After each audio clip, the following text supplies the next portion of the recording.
Breaking news చూస్తున్న మంత్రి పొంగులేటి శ్రీనివాసరెడ్డితో ధరణి committee సచివాలయంలో భేటీ అయింది. ధరణి సమస్యలపై తక్షణ పరిష్కారాల కోసం ప్రభుత్వానికి మధ్యంతర నివేదిక ఇస్తామని సోమవారం ధరణి కమిటీ చెప్పిన విషయం తెలిసిందే.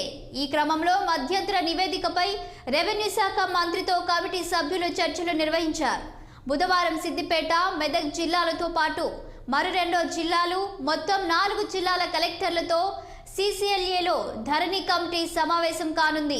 క్షేత్రస్థాయి భూ సమస్యలపై కమిటీ ఆరా తీయనుంది.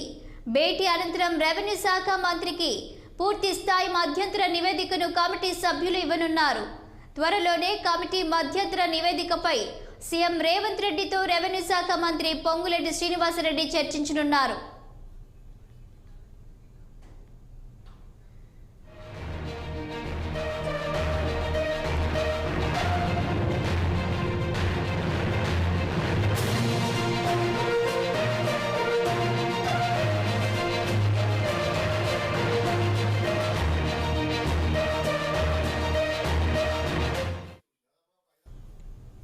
నాలుగో